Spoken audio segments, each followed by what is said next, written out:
Hello, and welcome to our webinar on mastering your marketing in 2021.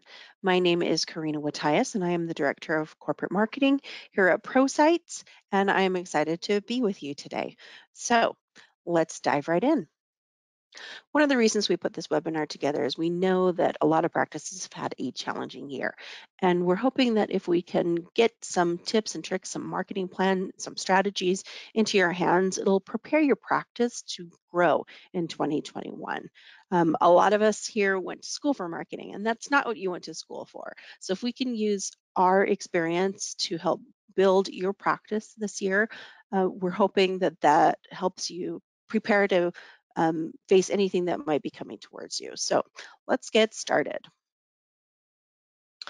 As we were thinking about how to get your practice back on track, we realized that sharing an outline to help you build a plan for 2021 and prepare you to communicate with your patients all year long would be a really good first step in setting you up for success for the year. One of the biggest mistakes we see in practices is that they don't make a marketing plan for the year. Your marketing plan doesn't have to be complicated, but it does help your practice in the end if you do some planning and think about some of the strategies that you might want to execute this year to go towards your plan. So this is where we start, and we're going to go into each one of these bullet points a little more in depth next. The first is to determine your goals for the year. What is it that your practice needs to accomplish? You're the only one that can answer this. Perhaps you are like a lot of the dental practitioners we're talking to and only at 75% capacity, but you know that you want to make sure that you're hitting 80, 85, 90% as the year continues. That's something you want to write down and set as a goal and a target so that everybody in your practice understands exactly what you're working towards. Next is that you want to create a monthly marketing outline for your plan that includes both social media posts, emails, perhaps website changes, anything that you can be doing to communicate, to keep in touch with your patients, to engage them, to know that you are ready and there to make sure that they're taking care of themselves in the long term. That is what you want to get onto paper. At the end of this, we're going to go a little bit more about the ultimate communications calendar that you're going to receive as part of this webinar. So excited to share that with you. Our next bullet point is identifying your target audience. Who is your practice audience? Who is it that you're talking to? Who are the kinds of patients that you want to bring into your office? Who wants and needs the services that you have? Who really needs to hear about what makes your practice different and the services that you can offer them? And you want to think about the kinds of services that really specifically appeal to your target audience.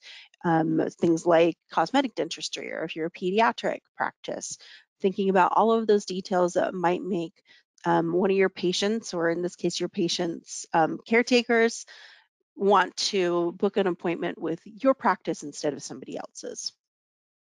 Our next bullet point is identifying your channels. Now, your channels is the method of communication that you have with your patients. These can be things like your email, social media, postcards, phone calls. All of these are different channels or methods for communicating with your patients.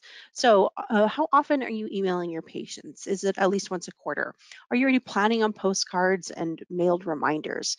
Are you posting on social media at least twice a week? And most importantly, which channels bring you more appointments if that is your goal? What is most effective for you? If that's something you haven't looked before for in the past, maybe it's time to take a look and work with your office staff and figure out where people are coming in and what seems to be most effective so you can spend your time there. Next is to communicate with your audience. You've identified who they are. You've identified the ways that you have to communicate with them. Now you need to actually do the work and send out your communication. So, what is your focus with your goals? Are you trying to bring people back into your practice? Are you trying to promote some of the new services that you might be offering? You might want to think about what percentage of your patients might be using Facebook, or comparing the number of people who follow your Facebook presence with your patient practice management system and taking a look and seeing if you're reaching a number of people. How much engagement are you seeing on the posts that you do post? Do you regularly see your patients commenting on Facebook or on Instagram or any of your other social media challenge, um, yours or any of your other social media channels? And really dial in what's working for you. There may be practices that Instagram works really well for them. There may be practice that Facebook works really well with them. Or you see the most activations and the most recall potential with postcards. Every practice, every location is going to be a little bit different. All right. So we all know that social media is one of the best channels to be able to talk to patients today. But what makes your office unique and what specialties you offer, cosmetic opportunities, and more. So we wanted to give you some of our best tips on making the most out of that channel. So our first is that your social media presence should primarily be informative. You are the expert. You are their care provider. You are the authority in your field. Share those kind of tips, the advice that you can pull out. All of that is really valuable to your audience. You can provide that original, useful information to them in your channels. You can also share from other highly trusted sources while adding your own unique insights from your perspective. One of the things we want you to think about is tone, or how what words you use and how you say them online. And that can be a little bit tricky. But one example might be if your practice caters to more families, might be able to use a more informal tone to connect with your patients who are and their caretakers who might be scheduling appointments. Whereas if you are a practice in more of a busy metropolitan kind of place where you're seeing more busy professionals and you need tighter turnaround, maybe your tone needs to be more professional but still welcoming. You can decide the kind of tone that works for your practice. One of the things we do on our marketing side is pick a few words like we want to be professional, we want to be welcoming, but we're also fun. And that way, when we're writing social media posts and we're looking at how to interact with people, those might be the three words we consider when we're writing content for social media channels. The next thing that your social media should be is a reflection of you. It should be personalized to your practice. Include photos of your staff and your office area. Fully optimize your About Us section to showcase the things that you do best and the services that you want to offer in 2021. Ensure your contact information, hours, and your providers' names are all correct. These days people don't usually have phone books that they're referring to, so they go on, they check your social media presence, they check your website, they're looking to make sure that those are up to date, that they answer those questions they have before they're reaching out to you for appointments. So make sure that those are accurate. The next set, we hope that your social media presence is welcoming.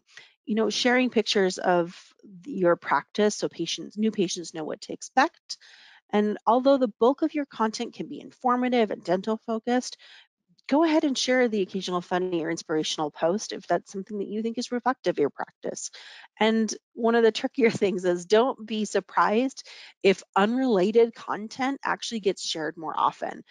That's one of those things, unexpected fun things that can happen on social media is you might post something that's kind of fun for your audience and they're a little bit surprised and delighted by finding something fun on your page to share and to bond over. So while the social media users are more likely to share things that are fun, make sure that you are balancing that with the informative posts that people can come to you about versus going to anybody else. Next, they should reflect the times that we're living in. If you're not using your social media channels to keep your patients informed about your COVID safety procedures, processes, things that might have changed from the last time they visited you, you're missing an opportunity. Your patients want to hear from you. You're the expert. You've made all of these different kinds of changes and adjustments to your operations. Let your patients know. Assure your patients that it is safe to return. We all know that balancing their feelings for safety during the COVID-19 pandemic, and but it has to be balanced with their ongoing oral health and making sure that they're taking care of themselves in the long term. And you've thought a lot about that, and you've made deliberate choices, and you've made adjustments. Use your social media to remind your patients that it is safe, you are open, you have all kinds of new procedures and processes simply for their safety. You can also remind them of virtual opportunities that might be available to them, like if you offer touchless payments or online booking on your website. Moving those activities that used to be done in your waiting room, like intake forms, onto mobile devices or desktop computers. That's all information that you can be sharing inside of your channels. If you've allocated any dollars to go into your advertising for 2021, um, it might be interesting to consider using Facebook to target those new patients. Facebook ads can provide really valuable inroads to current and future patients. And so while those organic posts, those things that you share every day, can reach your current followers, Facebook ads can help you reach potential new patients in your area while increasing awareness about your practice. Facebook has this fantastic system where you can set up and run campaigns on their platform that take into account the people you want to target, the location where you are. You can target different kinds of keywords for that might relate to the services that you offer, and all of that can be considered against the budget that you that you've allocated. Let's talk a little bit about email marketing. Email, we've found from talking with a lot of providers, is still a really great way to reach your audience. So let's talk about some of our best tips. First of all, it can really be used to drive new business. So, creating recall reminders to follow up with patients who haven't had appointments in a while, that is a great channel to use to pull somebody in. You can send out holiday specials or seasonal emails in the appropriate time frame, thinking about an email campaign where you might want to remind people of upcoming benefits season and making sure they're using their flexible spending accounts before they expire. And when you plan for this in advance over the next couple weeks as you're planning for the year, you can really get some ideas of which emails you can put out and when. And just a tip from us, a lot of what we hear from our practitioners is that for their best results, you send those emails, schedule them to go in the morning hours, sometime between 8 a.m. Up until about lunchtime in your local time zone. Obviously, this is really specific to every practice or every area. It might be different for you. You may find more success in the evenings or sending things in afternoons. This is where you'll want to work with your office staff and see when people are opening emails and when you're getting more responses and more actions resulted from that result from sending an email. So pay attention to where it is. But for a baseline, you can't go wrong with sending in the mornings when people are up and checking their email first thing. Your email should really be driving new business for you. We encourage you to include links to your reviews for Yelp, for Google My Business, or for Facebook so people can connect with you, can leave reviews raving about your services.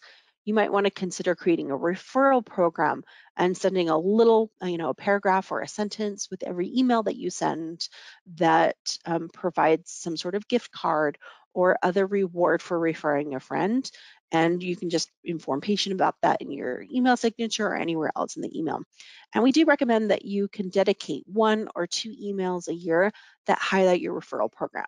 This is obviously not something you want to send every week, every month, but once or twice a year. Explain to people why a referral program might be really interesting to them and might be of value. So email really can be a fantastic way to keep in touch with your patients, and there's so many different ways that you can use it. Just think about exactly what you're trying to accomplish this year, and you can work towards building an email marketing campaign that'll meet your goals. So just a quick review of where we started. Um, Make sure that you're determining your goals for the year. Understand who your target audience is, who needs to hear about your services, and understand that your practice is open, and figure out where these people are. Are they on Facebook? Are they on Instagram? It really depends on your practice, your specialties, and your location, where your audience actually is. use those channels, plan them out, think ahead 3, 6, 9 months towards your goals, your targets, with the possible channels that you have available to you. And you really want to show people what's different about your practice, why you want your patients to come back, why you're the best one in the area for this specialties that you do offer. All of that can be communicated inside your social channels and your other channels that are associated with the marketing that works for your practice. To make all of this a little bit easier, everyone who attends this webinar is going to get a copy of our Ultimate Patient Communications Calendar for dental practices. It's got ideas, holidays, ready to go posts that you can use all year long. All of those fun, holidays like National Ice Cream Day, National Donut Day, National Hug a Tree Day, all of those kind of holidays will be included in the newsletter so that you have ready to go posts to put up all year long. That should hopefully make it a lot easier for you to fulfill the content part of your marketing plan. We want to make sure that you're set up for this year, that your practice is successful, that you have everything that you need to make sure that this is a far better year than last year. And we hope that we can help you do your part in that as well. So thank you so much for joining us today. As always, you can find us at ProSites.com. We hope you've enjoyed this webinar, and please let us know how we did. If there's ideas that you'd like to learn more about, reach out. We want to hear about what you want to hear about. Let us share our experiences with you because we really want to make sure that you're having a successful year. We're always willing to discuss the goals you have for your practice and help you come up with a strategy you can use to build a plan to make this the most successful year yet. Thank you.